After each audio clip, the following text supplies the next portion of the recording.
football page, and we're ready to go racing in this wonderful series, IROC number 14. Now, you may remember last year, Terry Labonte wrapped up the championship in IROC 13 in what was a terrific series. The objective? Take some of the greatest drivers in the world, put them in equally matched race cars, drivers from different disciplines, road racing, stock car racing, IndyCar racing, match them up, put them on 3 different race courses, and at the end of the series, total up the points and determine the overall champion. So we're ready to go. 12 of the finest in motorsports, and they're identically prepared Dodge Daytonas. The front row, down on the inside, in the pink car is Bobby Rahal out of IndyCar racing. The outside is Mark Martin, the stock car driver in the yellow car. In the second row, Danny Sullivan, that lime green number 3 down on the inside. The dark blue car is Dorsey Schroeder, the Trans Am champion. Back in the third row, Rusty Wallace, the rose-colored car, down on the inside, and Emerson Fittipaldi, the reigning kart IndyCar world champion. In the fourth row, the black car is Geoff Brabham, the IMSA champion, and that bright blue car to the outside is Unser Jr. The silver car, moving up from the fifth row, is Dale Earnhardt. To the outside, the mustard-colored machine is rookie Martin Brundle. And in the sixth and final row, the red car is Darrell Waltrip on the inside, and the orange car is the defending IROC champion Terry Labonte. They come to the start. The pace begins to pick up now. Some strategy already being played at the back of the field. They come across the line. Mark Martin to the high side as he begins to pull ahead of Bobby Rahal. Well, they're staying lined up just exactly the way they came across the start-finish line, Paul. Rusty Wallace in the rose-colored car makes a move early as he dipped down across the track and swooped up to pick up his partner, Mark Martin. Now, the first few laps, Paul, they're going to be feeling each other out. Remember, they've never run these new Dodge cars, these Daytonas, in traffic, with this much traffic. So they're going to be seeing, is passing really possible? Earnhardt down on the inside, and the silver car begins to move. He's using a low line. The low groove is working for him as he comes up and drops into fourth place. Earnhardt has never won an IROC race, despite the fact that he's won almost everything else in stock car racing. So this means a lot to him. Watch the other guys, Paul. They just immediately started breaking up. The minute they saw Dale Earnhardt do it, everybody went for just grooves every place to see if they'll cut the air by themselves. Looking back from Mark Martin's car, that's Rusty Wallace's machine just behind. And of course, the trick here, Bobby Unser, is for you to partner up if you possibly can. Yes, now, already Wallace has partnered up with Martin.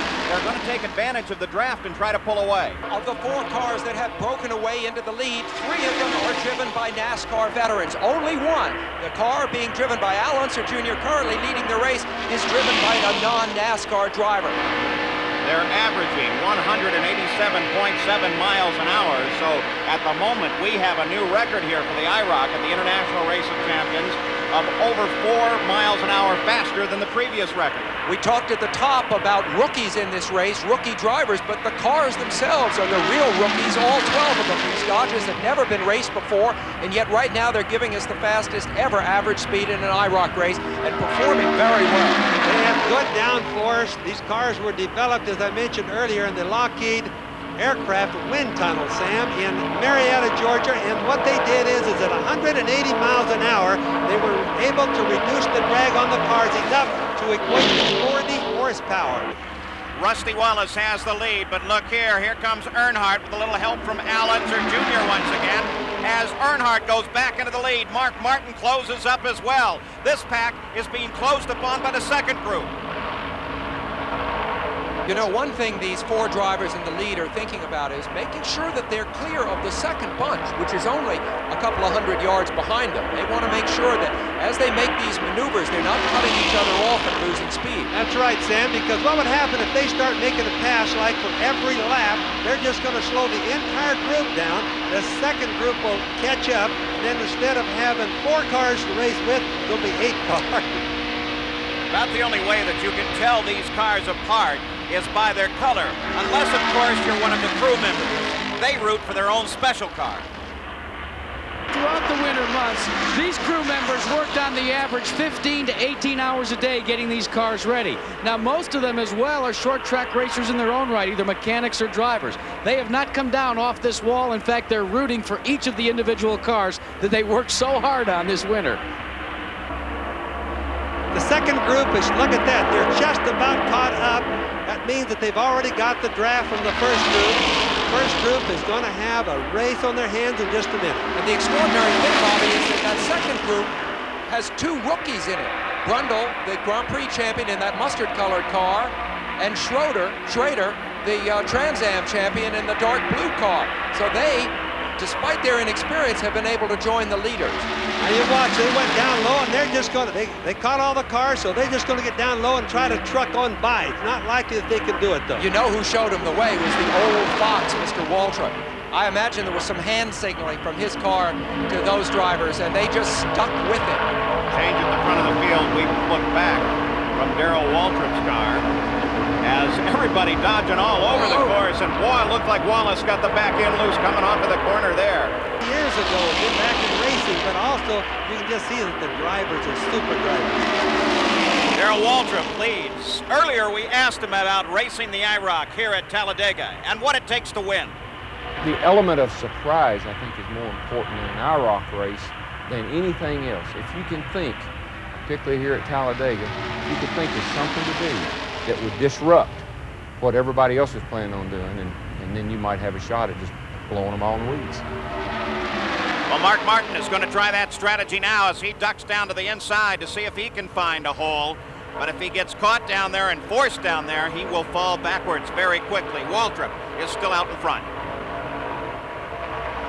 It's a mind game. That's exactly what Darrell Waltrip said yesterday, and that's what it is. Waltrip, of course, leading, was named the most popular of the NASCAR drivers last year, and many people are rooting here for Dale Earnhardt, who was really robbed of the Daytona 500 earlier this year. Very knowledgeable crowd here in Alabama. Looking back to Martin Brundle from Unser Jr.'s car.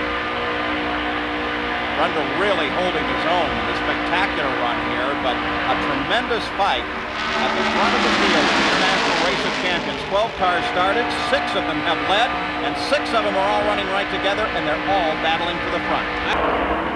Looking for the white flag now, 1 lap to go, and it's still anybody's race. 6 different cars in contention. As they come to the line, it will be Earnhardt out in front. Waltrip out in front of Earnhardt, then Little Al.